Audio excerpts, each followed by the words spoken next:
الله نحمده ونستعينه ونستغفره ونعوذ بالله من شرور أنفسنا ومن سيئات أعمالنا من يهده الله فلا مضل له ومن يضلل فلا هادي له وأشهد أن لا إله إلا الله وحده لا شريك له وأشهد أن محمدا عبده ورسوله يا أيها الذين آمنوا اتقوا الله حق تقاته ولا تموتن إلا وأنتم مسلمون يا أيها الناس اتقوا ربكم الذي خلقكم من نفس واحدة وخلق منها زوجها وبث منهما رجالا كثيرا ونساء واتقوا الله الذي تساءلون به والأرحام إن الله كان عليكم رقيبا يا أيها الذين آمنوا اتقوا الله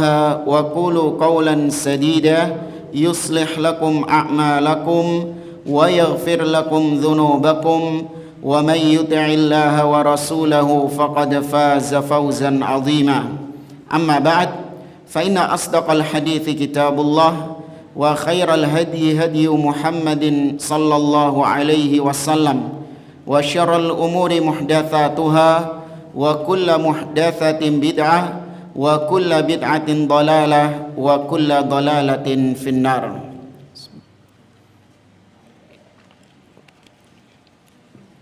Ma'asyiral muslimin, ikhwani fillah wa akhwati rahimani wa rahimakumullah.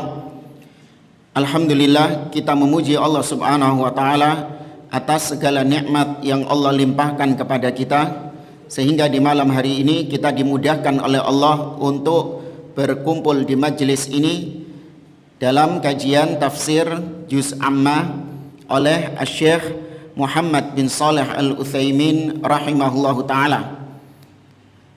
Kita melanjutkan tafsir surah Ad-Duha.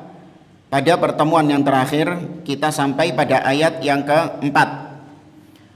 Allah taala berfirman, walal akhiratu khairul laka minal ula, dan sungguh akhirat itu lebih baik bagimu daripada al-ula, yang awal. Yani yang akhir itu lebih baik daripada yang awal. Maksudnya yang akhir di sini adalah akhirat, sedangkan yang awal di sini adalah dunia. Kata beliau, hadhil jumlatu muakkadatun billam lamul ibtida. Kalimat ini atau ayat ini itu dikuatkan dengan huruf lam yang ada di depan itu. Walal akhiratu, ya, walal ada huruf lam di situ. Itu fungsinya dalam bahasa Arab adalah litakid, untuk menguatkan. Sehingga kalau diterjemahkan ada muncul kata-kata sungguh. Ya, sungguh akhirat, ya, hiyal yaumu alladzi yub'atsu fihi nas. Sedangkan al-akhirah, yang dimaksud dengan al-akhirah, akhirat adalah hari yang di hari itulah manusia semuanya akan dibangkitkan. Wa ya'una ila mathwahum al-akhiri ilal jannati au ilan nar, dan mereka akan digiring ke tempat mereka masing-masing yang paling akhir, yaitu tempat mereka yang terakhir, entah ke surga, nas'alullaha min fadli, semoga kita yang termasuk di dalamnya, au ilan nar, atau dia masuk ke dalam neraka, na'udzubillahi min, ya, kita berlindung kepada Allah dari neraka. Fayaqulullahu li nabiyhi sallallahu alaihi wasallam walal akhiratu khairun laka minal ula. Maka dalam ayat ini Allah berkata kepada nabinya. Jadi arah pembicaraan di dalam surat Ad-Duha ini itu tertuju kepada Nabi sallallahu alaihi wasallam. Wad-duha wal laili idza saja ma wadda'aka. Ya, tidaklah Rabbmu wahai Muhammad itu meninggalkanmu. Mu di sini maksudnya adalah Nabi sallallahu alaihi wasallam. Maka demikian juga dengan ayat ini, walal akhiratu khairun laka. dan sungguh akhirat itu lebih baik bagimu, yaitu maksudnya bagi Nabi Muhammad sallallahu alaihi wasallam. Dan sudah kita sampaikan, terkadang ada ayat yang tertuju kepada Nabi, tapi itu memang khusus buat Nabi, nggak berlaku buat umatnya. Hukumnya itu memang khusus berlaku buat Nabi sallallahu alaihi wasallam. Tapi ada juga ayat yang memang arah pembicaraannya kepada Nabi, tapi itu juga berlaku bagi semua manusia, semua umatnya. Nah, termasuk ayat ini. Ya, semua manusia harus meyakini bahwa kehidupan akhirat itu lebih baik daripada kehidupan dunia. Walal akhiratu khairun laka minal ula, ay minad dunya. Ya, al ula itu maksudnya adalah ad-dunya. Wa dzalika li annal akhirata fiha ma la ainun ra'at wala udhunun sami'at wala khatara ala qalbi bashar. Wa maudhi'u sauti ahadina fil jannati khairun minad dunya wa ma fiha. Kenapa akhirat lebih baik daripada dunia? Kata beliau, karena di akhirat, ya maksudnya juga di surga, itu di dalamnya ada kenikmatan-kenikmatan yang tidak akan pernah dipandang oleh mata manusia di dunia ini. Dan kenikmatan-kenikmatan berupa suara-suara yang tidak pernah didengar oleh telinga manusia di dunia ini, dan kenikmatan-kenikmatan yang bahkan tidak pernah terbetik di dalam hati manusia siapapun. Dan sungguh tempat yang paling kecil di surga itu lebih baik dari dunia dan seisinya. Jadi spot yang paling kecil di surga, ya spot yang paling kecil di surga itu jauh lebih baik daripada dunia yang luas ini, bahkan dan isinya juga. Kama jaa dzalika ar Rasulillah sallallahu alaihi wasallam. Sebagaimana tadi itu hadis ya yang tadi kita sampaikan, itu adalah hadis yang dikabarkan oleh Nabi sallallahu alaihi wasallam.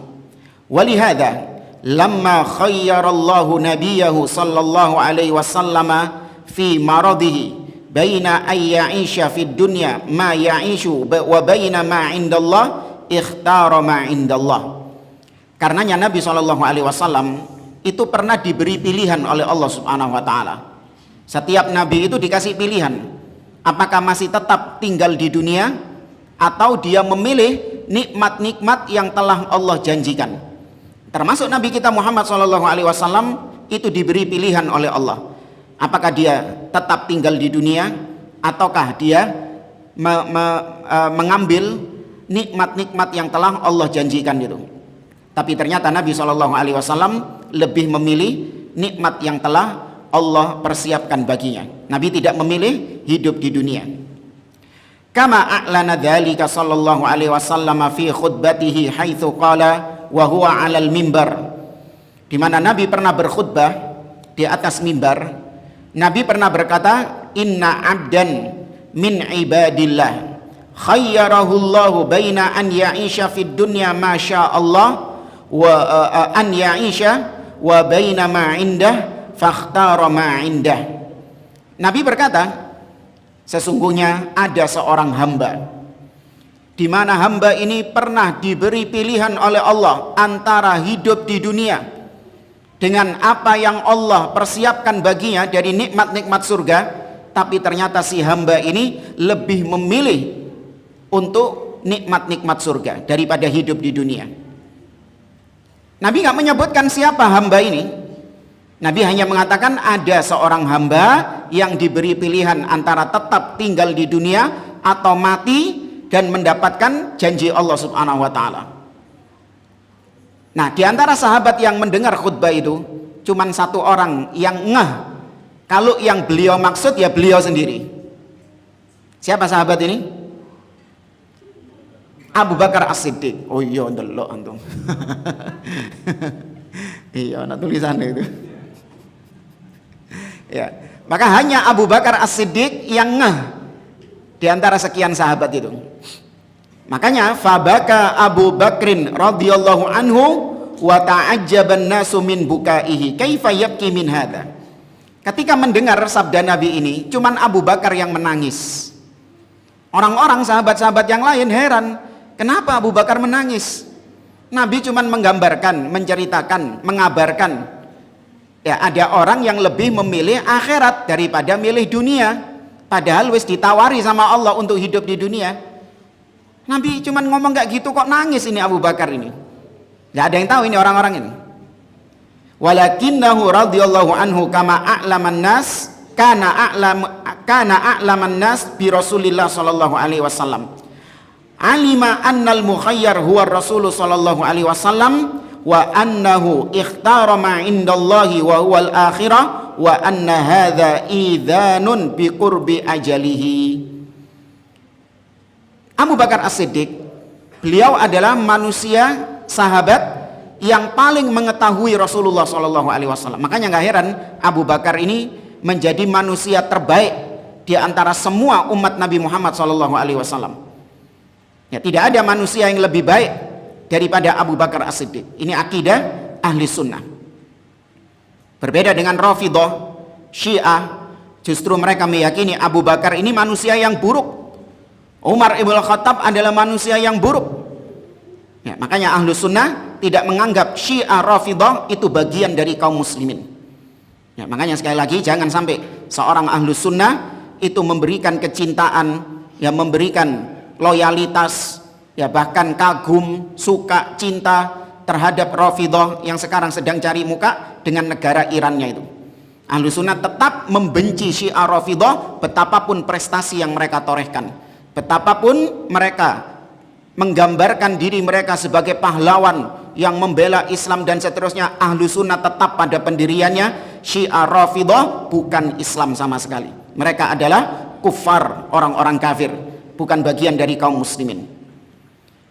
Nah, Abu Bakar orang yang paling paham tentang Nabi SAW.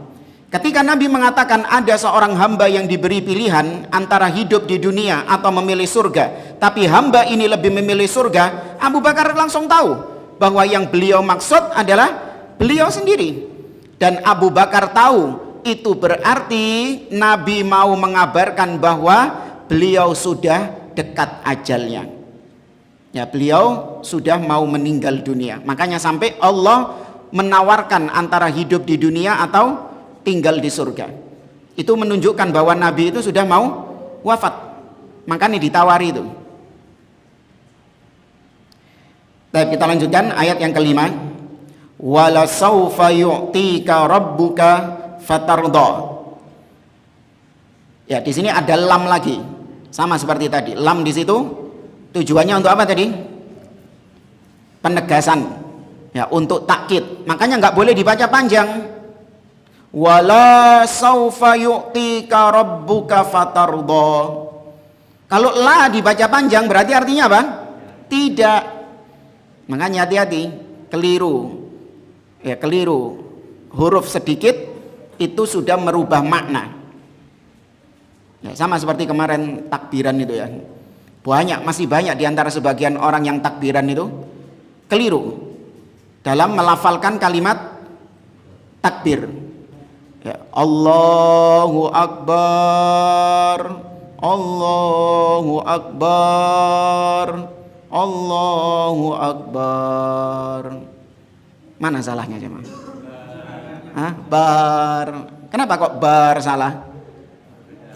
Yang betul apa? Bar. Ya, Allahu Akbar. Tak enak Ustaz, tuh ngono wong-wong nek dikandani wong ya. Tak enak, lagune kok gak pas. Apa nih penadaannya kok gak pas. Iramane kok gak pas. Ngono nek dikandani. Padahal artinya bar, akbar dengan panjang apa? Beduk. Ya, rebana, gendang. Ya, akbar. Sebenarnya kalimat kufur itu. Allahu Akbar, Allah itu beduk. Allah itu rebana. Itu kalimat kekufuran. Cuman kita nggak mengkafirkan orangnya karena nggak sadar dia, nggak ngeh dia. Dan itu bukan kalimat yang dia maksudkan. Yang kalimat yang dia maksudkan tetap akbar, yang artinya maha besar. Ya, maka hati-hati. Wala saufa yu'tika rabbuka fatardha. Dan sungguh saufa. Ya, saufa artinya kelak. Ya, sungguh kelak yu'tika akan memberikan kepadamu rabbuka Tuhanmu, fatardo, maka engkau akan ridho. Ini juga masih berkaitan dengan Nabi Muhammad SAW. Kata beliau, wala saufa allamu hadhihi aidan litauqid wa hiya mauti'atun lil qasam. Ya, lam ini sudah kita sampaikan tujuannya untuk taukid, untuk penegasan. Sama seperti sumpah. Wa saufa tadullu ala tahaqquqi syai' lakin ba'da mahlatin wa zamanin. Kata-kata saufa itu menunjukkan sesuatu yang akan terwujud, tapi itu nanti sean. Ya, makanya kalau diterjemahkan itu artinya kelak. Ya, sungguh kelak. Berarti dia terwujud atau tidak? Terwujud, tapi nanti ada jeda waktunya. Yu'tika rabbuka ay yu'tika ma yurdika fatardo. Rabbmu akan memberikan kepadamu apa-apa yang engkau ridho. Ya, apa-apa yang engkau sukai, wahai Muhammad. Ya, seperti misalnya Allah memberikan kepada Nabi SAW apa yang Nabi sukai. Di antaranya ya, ini cuman sebagai contoh saja, bukan ini satu-satunya. Nabi itu lebih prefer, lebih ridho kalau kiblatnya itu menghadap ke mana? Baitul Maqdis atau Ka'bah? Nabi lebih ridho, lebih memilih kiblatnya itu ke arah mana? Ka'bah.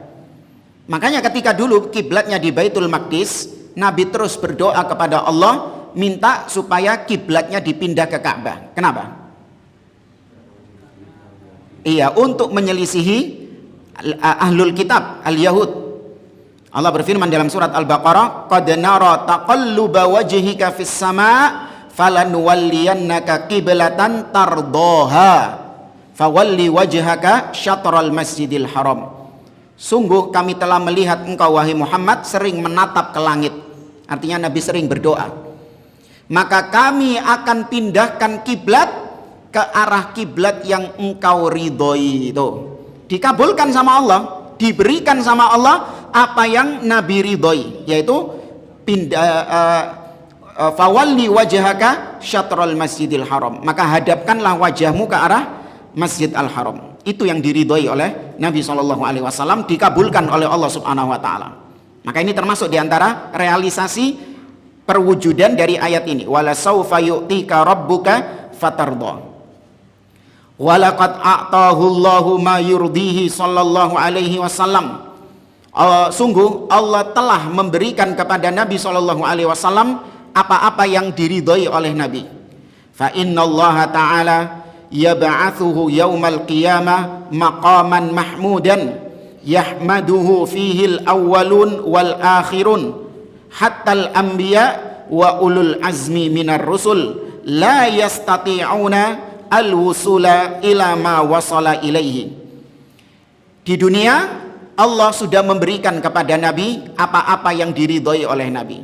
Di akhirat sama, Allah memberikan kepada Nabi apa-apa yang diridhoi oleh Nabi, yaitu Allah kelak akan bangkitkan Nabi SAW dan Allah berikan kepada beliau maqaman mahmuda, kedudukan yang terpuji, ya, kedudukan yang paling mulia, yang tidak ada satupun manusia di akhirat yang mencapai kedudukan itu.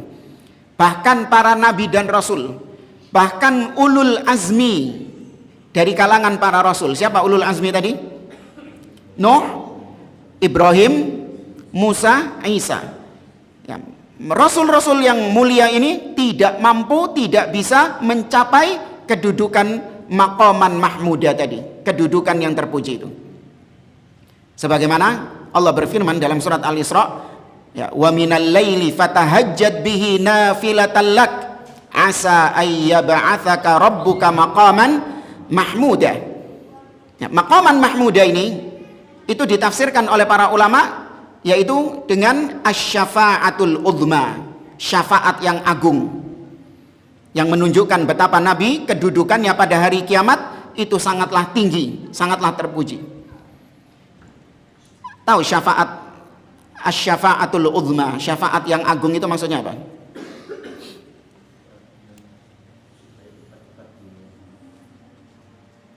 masih kurang. Yaitu kisah ketika manusia di padang mahsyar mendatangi siapa? Nabi Adam. Meminta kepada Nabi Adam agar Nabi Adam memohon kepada Allah untuk segera diputuskan perkara mereka. Nabi Adam menolak. Maka Nabi Adam menyuruh mereka untuk pergi ke Nuh. Maka mereka datang Nabi Nuh. Kemudian Nabi Nuh mengatakan bahwasanya dia nggak mampu, nggak bisa. Maka disuruh ke Nabi Ibrahim. Nabi Ibrahim menolak, disuruh ke Nabi Musa. Nabi Musa menolak, disuruh ke Nabi Isa. Nabi Isa menolak, disuruh ke Nabi Muhammad SAW. Maka Nabi pun akhirnya sujud kepada Allah, meminta kepada Allah. Maka Allah kemudian mengatakan, irfa' ra'sak wasal tu'ta washfa' tushaffa'. Wahai Muhammad, angkat kepalamu, mintalah kau akan diberi, dan memohonlah syafaat, kau akan diberi syafaat. Nah, ini yang bisa cuman siapa? Nabi Muhammad SAW. Ya, Allah jadikan seperti itu untuk menampakkan kepada manusia tentang keagungan Nabi Muhammad SAW. Ya. Maka maqaman mahmudan ini hanya dicapai oleh Nabi SAW. Nah, di antara kekufuran kelompok Syiah Rafidhah, seperti yang diucapkan oleh tokoh mereka yang bernama Al-Khumaini. Ya, Al-Khumaini ini bukan yang kemarin modar itu, bukan. Yang sebelumnya. Ya, yang sebelumnya, yang awal revolusi, iya. Revolusi Iran itu. Dia punya kitab namanya Al-Hukumah Al-Islamiyah. Di dalam kitab tersebut dia mengucapkan, wa inna min daruriyati madhhabina anna li a'immatina maqaman la yablughuhu malakun muqarrabun wala nabiyyun mursalun. Dan di antara hal yang darurat, maksudnya darurat di sini hal yang sangat penting, urgent di dalam madhab kami, yaitu madhab Syiah, bahwasanya imam-imam kami itu punya kedudukan, maqaman, punya maqam, kedudukan yang tidak akan bisa dicapai oleh nabi yang diutus ataupun malaikat yang dekat dengan Allah Azza wa Jalla. Jadi semua nabi nggak ada yang bisa mencapai maqamnya imam-imam mereka. Dan itu akidah mereka sebelum-sebelumnya memang demikian. Di mana mereka lebih meyakini Ali bin Abi Thalib lebih mulia daripada Nabi Muhammad SAW. Gitu tak katanya masih Islam. Ya, jangan kita membeda-bedakan antara ahlu sunnah dengan Syiah. Kita sama-sama Islam, musuh kita bersama adalah Yahudi. Jangan menimbulkan perpecahan dengan mengungkit-ungkit perbedaan Syiah dengan ahlu sunnah. Maka kita jawab, justru sekarang ini waktu yang tepat untuk mengungkit-ungkit perbedaan ahlu sunnah dan Syiah, agar kaum muslimin yang awam tidak tertipu dengan kesesatannya Syiah Rafidhah.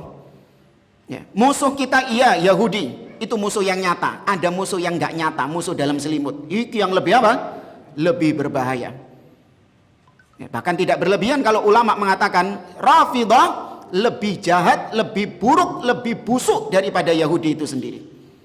Lebih kejam daripada Yahudi sendiri. Sejarah membuktikan hal itu. Cuman ini orang-orang FOMO ini. Apa FOMO itu? Iya, baru-baru, orang-orang yang baru-baru, wah, modal semangat tok. Nggak paham tentang bagaimana sejarah kelam Syiah Rafidhah.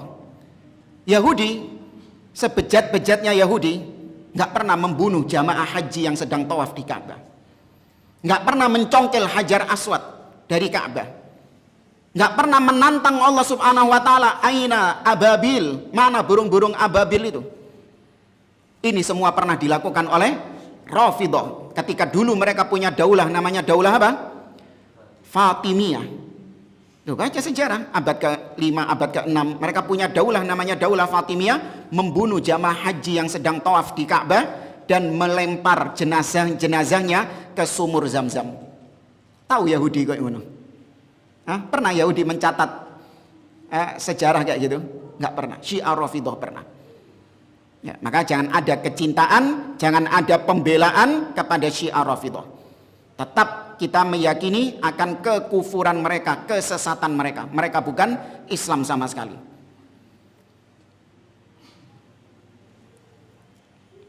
Kemudian kata beliau, fa idza kana yaumal qiyamah a'dhumal karbu wal ghammu 'alal khalqi daqat 'alaihimul umur talaba ba'dhum min ba'din ay yaltamisu man yashfa' lahum ila Allah azza wa jalla fayatuna ila Adam thumma Nuhin thumma Ibrahim thumma Musa thumma Isa haula'i khamsa awwaluhum abul bashar wa Nuhun wa Ibrahim wa Musa wa Isa wa haula'il arba'ah alaihimus salatu wassalam min ulil azmi.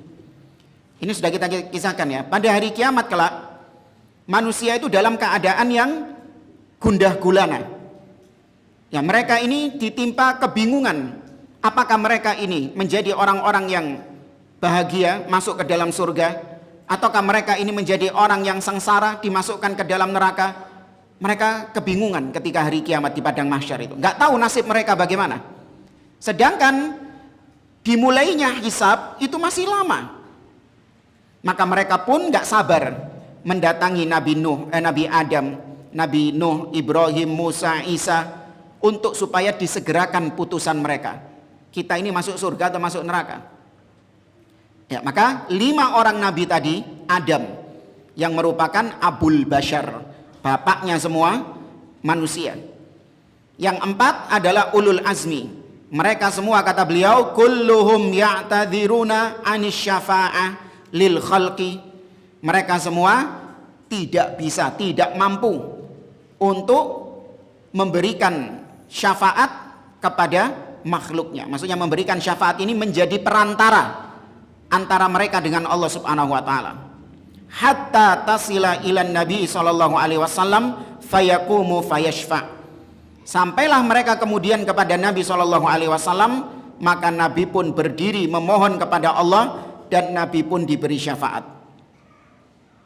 Wala syakka anna hadza ata'un 'azimun la lam yanalhu ahadun minal khalqi. Maka tidak diragukan lagi, peristiwa di hari kiamat itu, syafaat udma, syafaat yang agung tadi yang kita sampaikan, itu adalah karunia yang besar yang Allah berikan kepada Nabi SAW, yang tidak ada satu makhluk pun yang diberi keistimewaan seperti itu. Hanya Nabi Muhammad SAW yang diberikan. Thumma bayyanallahu subhanahu wa ta'ala ni'amahu alaihi sabiqah hatta yastadilla biha ala ni'amil lahiqah. Kemudian di ayat berikutnya Allah menjelaskan tentang nikmat-nikmat yang sudah Allah berikan kepada Nabi, untuk menjelaskan akan nikmat-nikmat yang akan Allah berikan kepada Nabi. Jadi cara untuk menegaskan akan kebaikan di masa yang akan datang itu adalah dengan cara menyebutkan kebaikan yang sudah berlalu. Nah, contoh misalnya dua orang, yang satu ini mau apa misalnya, mau ngajak bisnis kepada temannya, ayo kita bisnis. Nah temannya ini ragu, wah temenan tadi kau ini ngajak bisnis saya, nanti kalau kedepannya rugi gimana, kau tipu aku gimana nanti. Ya, maka untuk meyakinkan dia sebutkan kebaikan-kebaikan yang sudah berlalu. Ya, oh kamu nggak ingat dulu kan kita juga pernah berbisnis seperti ini, ya kan, kita mendapatkan untung, kita bagi, kemudian aku jujur dalam pembagian begini, dulu aku pernah begini kepadamu, dulu aku pernah begini kepadamu. Itu semua disampaikan untuk menguatkan apa yang akan terjadi nanti. Nah Allah kemudian di ayat yang ke-6 ini dan seterusnya, Allah menyebutkan tentang nikmat-nikmat yang telah berlalu. Faqala, Allah mengatakan alam yajidaka yatiman fa'awa. Bukankah Allah dia mendapati engkau wahai Muhammad dalam keadaan yatiman, dalam keadaan yatim, fa'awa, maka Allah lah yang memeliharamu. Ya Allah yang memeliharamu. Wal istifham huna litakrir. Nah, ini kalimat tanya ya. Ini kalimat tanya, bukankah Allah mendapatimu dalam keadaan yatim, kemudian Allah merawatmu, meliharamu? Tanda tanya. Butuh jawaban enggak? Enggak, itu bukan pertanyaan yang harus dijawab. Tapi itu adalah untuk menegaskan takrir. Ya, untuk menetapkan. Yakni qad wajadakallahu ta'ala yatiman fa'awaka. Maksudnya kalimat tanya tadi, sungguh Allah mendapatimu dulu dalam keadaan yatim, maka Allah yang memeliharamu. Yatiman minal ab wa yatiman minal Nabi itu yatim dari sisi ayah, yatim dari sisi ibu. Fa inna abahu tuwfiya qabla an yulad wa ummuhu tuwfiyat qabla an tatimma irda'uhu.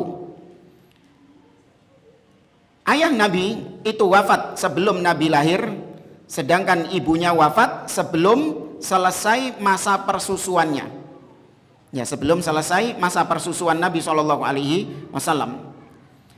Yatim kalau definisi syar'i yaitu man mata abuhu wa huwa lam yablugh. Yatim itu definisinya adalah seseorang yang ayahnya meninggal dalam keadaan dia masih belum baligh. Ya, dia masih belum balik. Maka itu yang disebut dengan yatim, berlaku dalil-dalil tentang anak yatim dengan definisi itu. Sedangkan yang sebaliknya, kalau yang meninggal ibunya, maka tidak disebut sebagai anak yatim secara syar'i. Mungkin secara urf. Ya, secara urf orang-orang menyebut dia yatim. Tapi secara syar'i dia tidak disebut sebagai yatim. Ya. Nggak ada piatu ya. Ya, piatu itu urf masyarakat Indonesia nyebutnya piatu. Ya nggak apa-apa kalau memang konteksnya bahasa Indonesia, nggak masalah dipakai yatim piatu untuk membedakan yang mati yang mana, bapaknya atau ibunya. Tapi itu urf, jangan dicampurkan dengan yang apa? Syar'i. Walakinallaha ta'ala takaffala bihi wa yassara lahu man yaqumu bitarbiyatihi wad difa'i anhu. Perhatikan Nabi SAW, meskipun kedua orang tua beliau wafat ketika beliau belum baligh, bahkan ketika beliau belum selesai masa persusuannya, orang tuanya sudah wafat, tapi Allah awaka, Allah yang akan memeliharamu, menjamin ada yang membesarkanmu, mendidikmu, membelamu, merawatmu. Ya, dijamin oleh Allah Subhanahu wa taala. Hatta wasala ilal ghayah allati aradahallahu azza wa jalla, sampai Nabi SAW mencapai usia puncak yang Allah inginkan, yaitu usia 40 tahun. Kemudian Allah angkat beliau sebagai Nabi.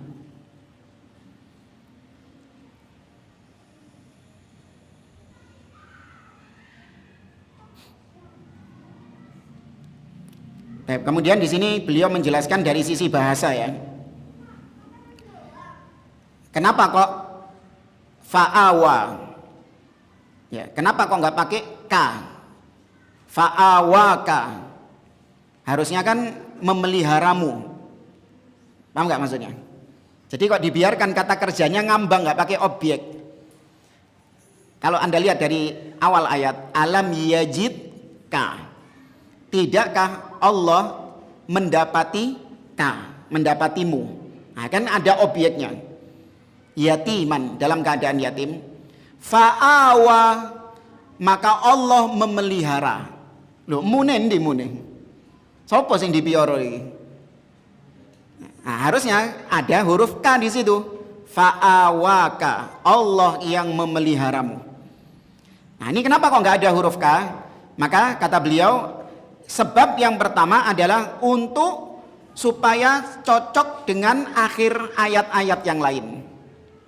Karena akhir ayat-ayat yang lain itu a semua. Wadduha wallaili idza saja ma wadda'aka rabbuka wa ma qala walal akhiratu khairun laka minal ula. Nah, kalau ini pakai ka, enak.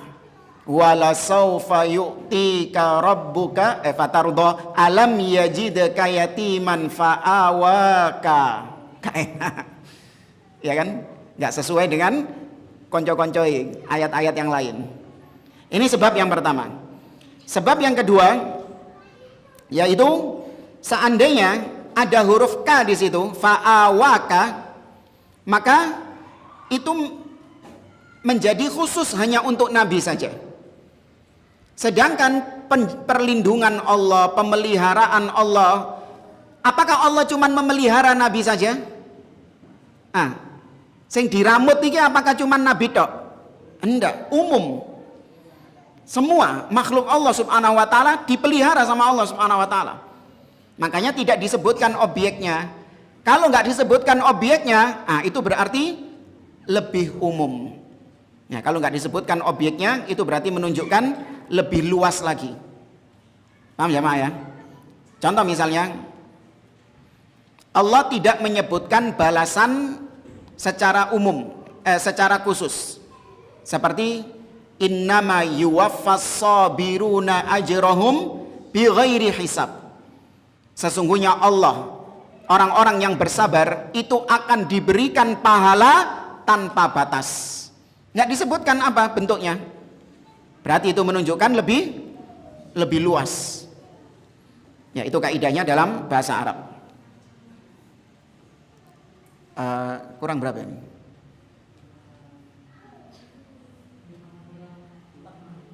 Kurang 4 menit. Kemudian ayat berikutnya, wa wajadaka dhallan fahada. Dan dia mendapatimu dalam keadaan dhallan, maka kemudian dia memberi hidayah, memberi petunjuk. Wa wajadaka dhallan ay ghairu alim. Allah mendapatimu tidak dalam keadaan yang berilmu. Jadi Nabi itu sama seperti kita manusia, dilahirkan dalam keadaan tidak memiliki ilmu. Ini termasuk adab ya. Kenapa kok enggak dikatakan ai jahil? Tidak berilmu itu dalam bahasa Arab artinya apa? Jahil. Ya, bodoh. Tapi tidak disebutkan, tapi disebutkan ghairu alim, tidak memiliki ilmu. Ini sebagai bentuk ta'adduban, menjaga adab kepada Nabi SAW. Ya. Li'anna Nabiya SAW lam yakun ya'lamu syai'an qabla ayyanzila alaihi al-wahyi. Karena beliau itu nggak punya ilmu, nggak punya pengetahuan sebelum turunnya wahyu.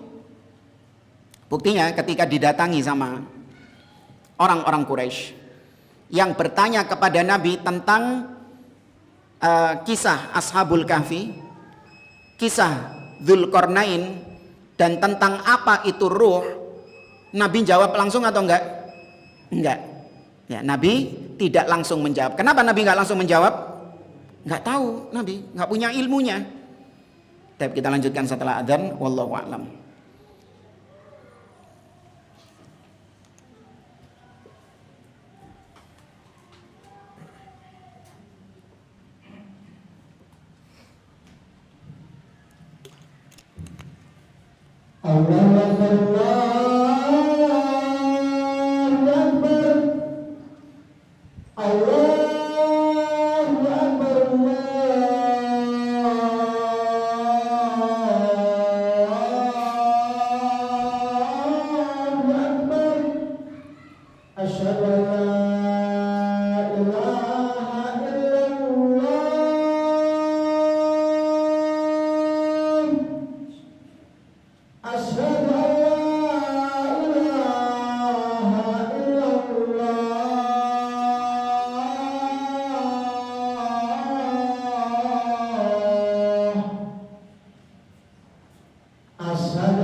Baik.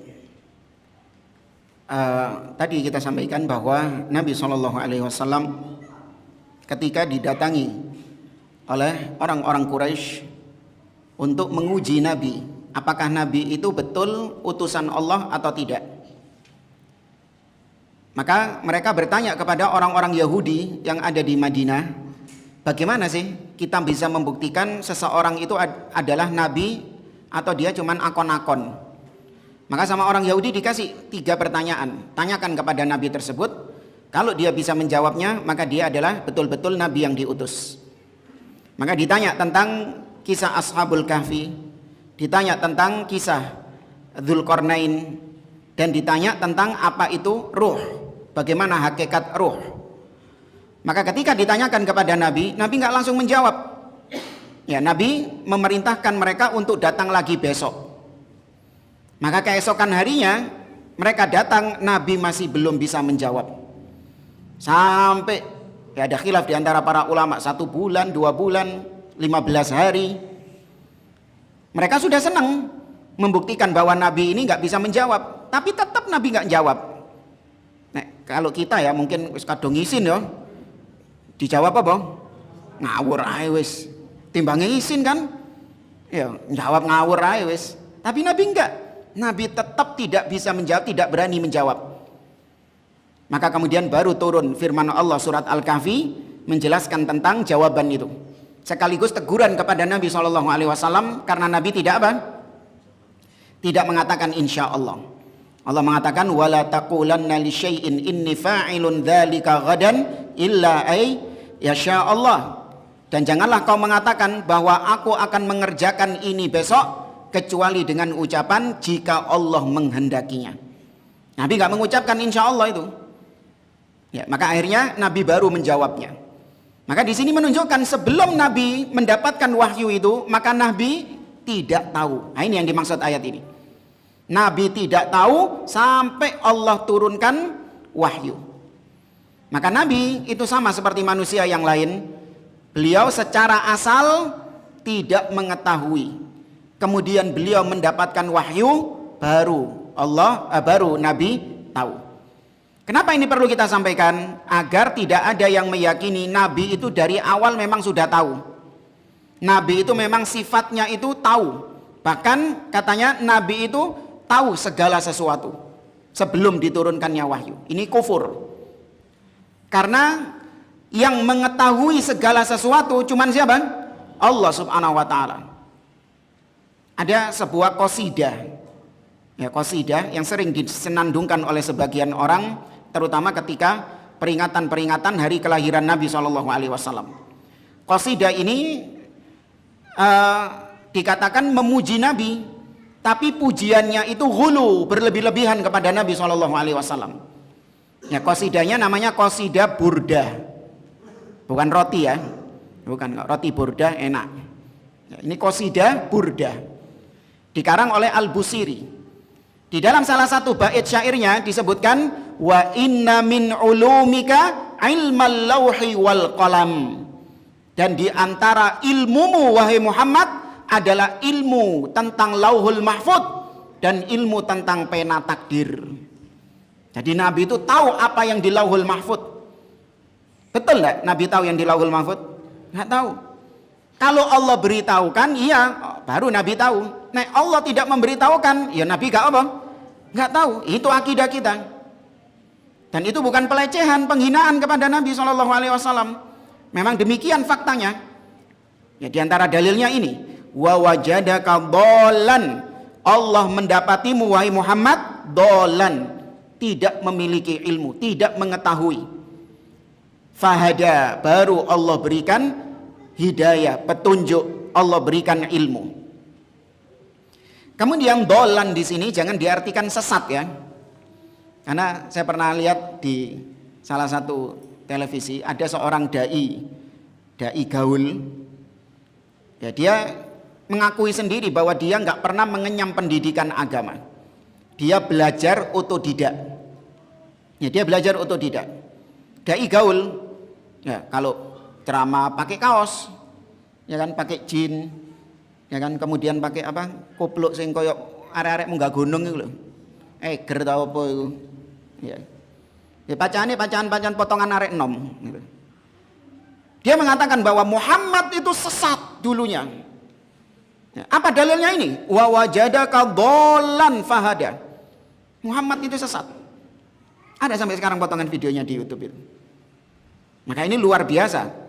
Kalau kita mau ekstrim, maka ini ucapan yang kufur seharusnya. Karena bentuk istihza, pelecehan kepada Nabi SAW. Namun tidak kita kafirkan karena memang orangnya jahil.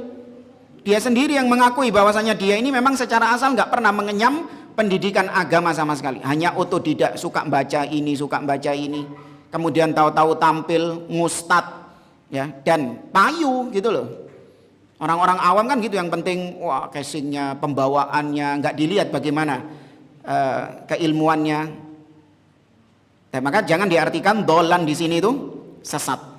Karena kalau Nabi itu sesat berarti Nabi dulunya pernah nyembah berhala, Nabi dulunya nyembah matahari, Nabi dulunya nyembah jin, syirik. Enggak. Nabi seumur hidupnya tidak pernah berbuat syirik kepada Allah Subhanahu wa taala.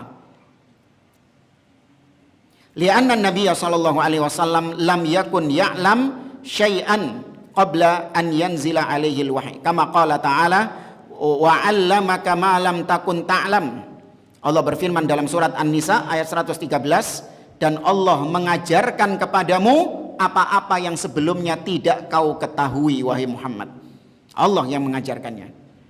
Wa qala, dan Allah juga berfirman, wa ma kunta tatlu min qablihi min kitabin wa la takhutuhu bi yaminik idzal lartabal mubtilun. Dan engkau wahai Muhammad tidak pernah membaca kitab sebelumnya. Dan engkau tidak pernah menulis kitab sebelumnya. Nabi enggak bisa baca tulis.